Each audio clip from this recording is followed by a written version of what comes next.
সাধারণ জনগণ তাদের ক্ষমতা সম্পর্কে এখনো অজ্ঞাত।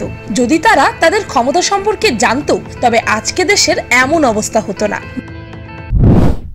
বলা হয় আইনের চোখে সবাই সমান, কিন্তু বর্তমানে আইনের দাঁড়িপাল্লায় সেই ভারী যার টাকা আছে। টাকার ক্ষমতা এতটাই বেশি যে এটি দ্বারা যে কারো মুখ বন্ধ রাখাও সম্ভব।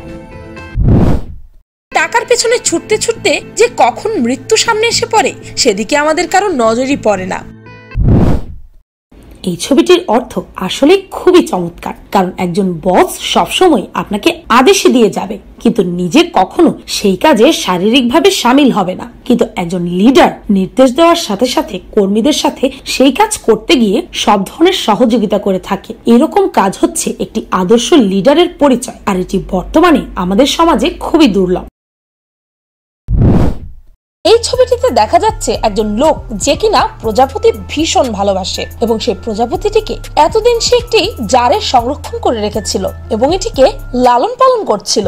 কিন্তু একটা সময় পর লোকটি তার এই আদরের প্রজাপতিটিকে ছেড়ে দিচ্ছে, কারণ আপনি যাকে ভালোবাসবেন তাকে পূর্ণ স্বাধীনতা দেওয়া উচিত। স্বাধীনতা পেয়ে যদি সে আপনার থেকে দূরে সরে যায় তবে বুঝে নেবেন সে কখনোই আপনার ছিল না। আর যদি স্বাধীনতা পাওয়ার পরেও সে আপনার কাছেই রয়ে যায় তবে সে আর কখনো আপনাকে ছেড়ে যাবে না। তাই চেষ্টা করবেন আপনার পছন্দের কিংবা প্রিয় কোনো কিছুকে জোর করে আটকে না রেখে যদি সে থেকে যায় তবেই সেটা আপনার। ছবিটিতে দেখা যাচ্ছে কিছু ছেলে একটি ছেলেকে নিয়ে খুব হাসি ঠাট্টা করছে, কারণ ছেলেটি সাইকেল থেকে পড়ে গেছে কিন্তু তাকে তুলে সাহায্য করার জন্য কেউ এগিয়ে আসছে না। অপরদিকে দেখা যাচ্ছে অন্য আরেকটি ছেলে এসে সাইকেল থেকে পড়ে যাওয়া ছেলেটিকে হাত ধরে টেনে তুলছে। এই ছবিটি যেন আমাদের বর্তমান সমাজকে উপস্থাপন করছে। আপনি পড়ে গেলে আপনাকে নিয়ে কথা বলার লোকের অভাব হবে না, তবে আপনার হাতটা ধরে ওপরে টেনে তোলার লোকের বেশ অভাব। মূর্খ লোকের সাথে তর্কে যাওয়া যেন নিজের গালে বসা মশাকে থাপ্পড় মারার সমতুল্য। কেননা মূর্খ লোকের সাথে আপনি যতই তর্ক করুন না কেন দিন শেষে আপনাকে মূর্খ হিসেবে প্রমাণ করা হবে। যেমনটা গালে বসা মশাকে থাপ্পড় দিতে গিয়ে নিজেরই থাপ্পড় খেতে হয়, মশার কিছুই হয় না। বাবার ভালোবাসা ও ত্যাগের মূল্য দেওয়া যাবে না কোনোদিনও। মানুষ তার কাছ থেকেই প্রতারিত হয় যাকে সে সবচেয়ে বেশি বিশ্বাস করে। জীবনে নিজের উন্নতির জন্য নিজেকেই পুশ আপ করা উচিত, কারণ আপনাকে ঠেলে ধাক্কে আপনার স্বপ্ন পূরণ করার জন্য আপনি একা ছাড়া আর কেউ নেই। এই পৃথিবীতে সবচেয়ে ভয়ঙ্কর জিনিস হচ্ছে মিথ্যা বন্ধুত্ব। যাকে হয়তো আপনি বিশ্বাস করে সাহায্য করছেন সেই কিন্তু আপনার অগোচরে আপনার পিঠে ছুরি মেরে বসবে। এই ছবিটি আমাদের দেশের কিছু অসাধু ডাক্তারদের পরিচয় বহন করে। এইসব ডাক্তারদের কাছে রোগীর সমস্যার চেয়েও রোগীর টাকা বেশি প্রাধান্য পায়। তারা রোগীকে সেবা দেয় রোগীর টাকার উপর ভিত্তি করে, যা কখনো একজন ডাক্তারের কাম্য নয়।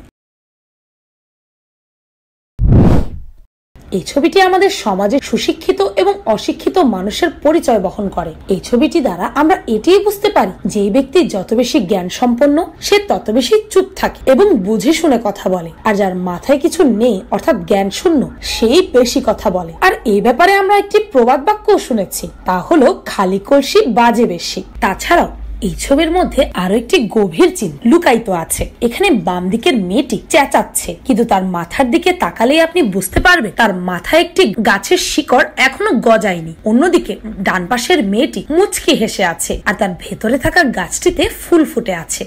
অর্থাৎ যে জীবনের বাস্তবিকতা বুঝতে পারে তার মধ্যে সবসময় পজিটিভিটির বাস থাকে, আর যে সবসময় নেগেটিভ চিন্তা করে তার মানসিক বিকাশ কখনোই ঘটে না।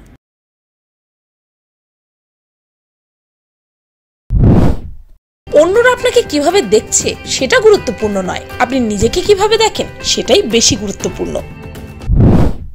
প্রাইভেট মেডিকেলগুলো যেন টাকা নেওয়ার কারখানায় পরিণত হয়েছে। বাবা মার টাকা থাকলে জীবন আসলেই পানির মতো সহজ, আর না থাকলে বোঝা যায় জীবন কতটা কঠিন। এই ছবিতে বর্তমান সমাজের কঠিন চিত্রকে তুলে ধরা হয়েছে। এখন যার কাছে টাকা আছে সে যা ইচ্ছা তাই করতে পারে, তার কষ্ট করতে হয় না। টাকা থাকলে সে যে কোনো কাজ করতে পারে, চাইলে তাদেরও পেছনে ফেলে দিতে পারে যারা সফলতা পাওয়ার জন্য কঠোর পরিশ্রম করে সফলতার লাইনে আগে ছিল। মাথার উপরে ছাদ, গাড়ি, হাত পা, বাবা মা, ভাই বোন, পরিবারের সব থাকা সত্ত্বেও আমরা মাঝে মাঝে কথায় কথায় নিজেদের জীবনকে বৃথা জীবন বলতে দ্বিধাবোধ করি না। অন্যের গাড়ি দেখে দুঃখ বোধ করি, অন্যের বাড়ি দেখে নিজের বাড়ির তুলনা করি। তখন হঠাৎ করে এই সমস্ত ছবি যেন নিজেদের সংকীর্ণ মানসিকতার বিরুদ্ধে প্রতিবাদ করে ওঠে, যেন আমাদের মুখের ওপর সাপটে জবাব দেয়, যা আছে যেমন আছে তার জন্য কৃতজ্ঞ হও, পরিশ্রম করো। প্রতিবন্ধকতা শারীরিক নয়, মানসিক। এই ছবিটি আপনার জীবনের একটি গুরুত্বপূর্ণ বিষয় ফুটিয়ে তুলবে। সেটি হচ্ছে, আপনি যখন গ্রাজুয়েশন করবেন তখন আপনার মনে হবে আপনি সকল কিছু জীবনে খুব সহজেই পেয়ে যাবেন, কিন্তু যখন আপনি চাকরি নিতে যাবেন তখন বুঝতে পারবেন চাকরি নিতে গেলে কেবলমাত্র পড়াশোনাই যথেষ্ট নয়, কারণ বর্তমানে ভালো কোনো চাকরি পেতে গেলে আপনাকে অবশ্যই অভিজ্ঞতা সম্পন্ন হতে হবে। তাই পড়াশোনার পাশাপাশি নিজেকে কোনো একটি ভালো বিষয়ে এক্সপার্ট করে তোলা অত্যন্ত জরুরি। এই ছবিটি আমাদের জীবনের বিভিন্ন সময়কে খুবই ভালোভাবে উপস্থাপন করে। আপনি যখন যুবক থাকবেন তখন আপনার কাছে সময় থাকবে, শক্তি থাকবে, কিন্তু টাকা থাকবে না। তারপর যখন আপনি মধ্যবয়স্ক হবেন তখন আপনার কাছে টাকা থাকবে, শক্তিও থাকবে, কিন্তু সময় থাকবে না। অবশেষে যখন আপনি বৃদ্ধ হবেন তখন আপনার কাছে টাকা থাকবে এবং সময়ও থাকবে, কিন্তু সেই সময় আপনার মাঝে এনার্জি থাকবে না। আমাদের পুরো জীবনে কোনো না কোনো কিছুর ঘাটতি সবসময়ই থাকবে, যা আমাদের অবশ্যই মেনে নিতে হবে। আর যখন যা আছে তাতেই সন্তুষ্ট থাকতে হবে, আর সেই সময়টাকে পুরোপুরিভাবে উপভোগ করতে হবে। বর্তমানে শো অফ করা যেন বাধ্যতামূলক হয়ে দাঁড়িয়েছে। আমাদের কে কার লাইফে কি আছে, কার জীবন কিভাবে চলছে, এ যেন শো অফ করা প্রত্যেকের জীবনের বাধ্যতামূলক একটি দায়িত্ব হয়ে গেছে। সোশ্যাল মিডিয়াতে এসে আমরা নিজেদের শো অফ করা নিয়ে যেন ব্যস্ত থাকি, এমনটা দেখাতে চাই, আর দেখাতে চাই আমরা কে কার থেকে বেশি সুখে আছি। কিন্তু এসব করতে গিয়ে আমরা যেন নিজেদের আসল জীবনের সুখটাকেই হারিয়ে ফেলেছি। এখন আপনারা যে ছবিটা দেখতে পাচ্ছেন, এখানে দেখা যাচ্ছে একজন ব্যক্তি মস্তিষ্কের উপর দাঁড়িয়ে তাকে পানি দিয়ে পরিষ্কার করছে। হয়তো ভাবছেন এটা আসলে কি বোঝাতে চাচ্ছে। এখানে এটাই বোঝানোর চেষ্টা করা হচ্ছে, যখন আপনি অতিরিক্ত নেগেটিভিটির মধ্যে সময় পার করবেন কিংবা নেগেটিভ এনভায়রনমেন্টের মধ্যে থাকবেন, তখন আপনার অবশ্যই এই কাজটি করা অত্যাবশ্যক। মানে নিজের ব্রেনকে পরিষ্কার করে নেগেটিভিটি দূর করে পজিটিভিটি বৃদ্ধি করা। যার কিছু নেই সেও চায়, আর যার সবকিছু আছে সেও চায়। তাই হয়তো বলা হয় মানুষের চাওয়ার কোনো শেষ নেই। প্রকৃতপক্ষে সুখ মূলত নির্ভর করে একান্ত নিজের উপর। যেমনটা এই ছবিতে দেখা যাচ্ছে, একজন প্রথম স্থান অধিকার করার পরেও সে সন্তুষ্ট নয়, অপরদিকে একজন তৃতীয় স্থান অর্জন করার পরেও প্রথম স্থান অধিকারীর চেয়ে বেশি খুশি। তাই জীবনে যখন যেই অবস্থানে থাকবেন সেটাকে নিয়ে খুশি থাকতে শিখুন। এই ছবিটি দেখে আমরা একটি ব্যাপারই বুঝতে পারি, আমরা যা দেখি আর চিন্তা করি তা বাস্তবিক অর্থে একদমই ভিন্ন। এখানে ছেলেটিকে সামনের দিক থেকে দেখলে মনে হয় খুবই খারাপ এবং অগোছালো একটি ছেলে, আর মেয়েটিকে দেখতে অনেক সুন্দরী, যা দেখে কেউ কখনো চিন্তাও করতে পারবে না এই মেয়ের মধ্যে খারাপ কিছু আছে। কিন্তু যখন আপনি পেছন থেকে তাদের দেখবেন তখন দেখা যাবে তারা দুজনেই সামনের দিকের বিপরীত চরিত্র প্রকাশ করছে, যা আমাদের এটাই বোঝায় যে আমরা যা শুনি বা দেখি তা সবসময় ঠিক নয়, আর কাউকে না জেনে না বুঝে জাজ করা উচিত নয়। ভালো এবং মন্দ দুটোই যেন আমাদের নিত্যদিনের সঙ্গী, তবে জীবনে চলার পথে কোন পথটিকে আপনি বেছে নেবেন সেটা একান্তই আপনার উপর নির্ভর করে। আমাদের সামনে যেমন ভালো পথ খোলা থাকে তেমনি খারাপটাও, তবে রাস্তা বেছে নেওয়ার দায়িত্ব একান্তই আমাদের। তাই আমাদের সবসময় উচিত খারাপটাকে না শুনে ভালোটাকে প্রাধান্য দেওয়া। এই ছবিটি একটি করুণ বাস্তবতা প্রকাশ করে। ধনীরা নিজেদের অর্থ সম্পদ আজে বাজে জায়গায় ব্যয় করতে বেশি স্বাচ্ছন্দ্য বোধ করে। তারা সমাজের গরিব অনাহারে মৃত্যুবরণ করা মানুষদের কথা কখনো চিন্তাও করে না। তারা যদি তাদের মানসিকতা পরিবর্তন করে গরিব মানুষদের সাহায্য করত, তাহলে আমাদের এই পৃথিবীতে কোনো মানুষই অনাহারে মৃত্যুবরণ করত না। এখনকার মা বাবা নিজেদের মোবাইল নিয়ে এতটাই ব্যস্ত যে সন্তানের দিকে তাকানোর সময়ই নেই তাদের। ফেসবুক আপনার জীবন ধ্বংস করে দিলেও কিন্তু ফেসবুক কোম্পানির ঠিকই লাভ হচ্ছে। আজকের দিনে ফেসবুক বিশ্বের সেরা কোম্পানিগুলোর মধ্যে একটি। আপনার সময় নষ্ট করে তারা পাচ্ছে $বিলিয়ন। নিজের জন্য নিজেরই চেষ্টা করতে হবে, আপনাকে কেউ ওপরে তুলে দেবে না। দিন শেষে আপনার জন্য শুধু আপনিই আছেন।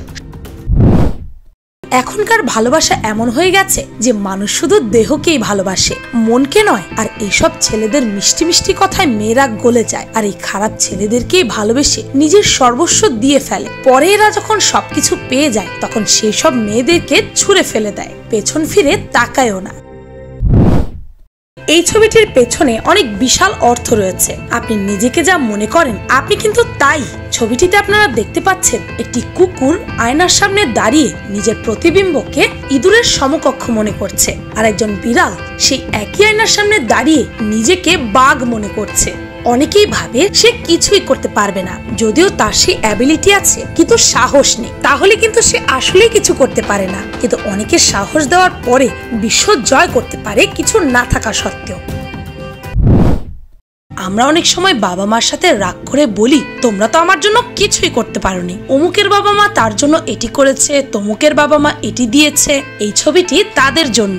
কখনো আক্ষেপ করবেন না। বাবা মা আপনাকে কি দিল তাই নিয়ে। তারা তাদের সাধ্যমতো সর্বোচ্চটুকু চেষ্টা করেছেন, নিজের জন্য কিছুই রাখেননি।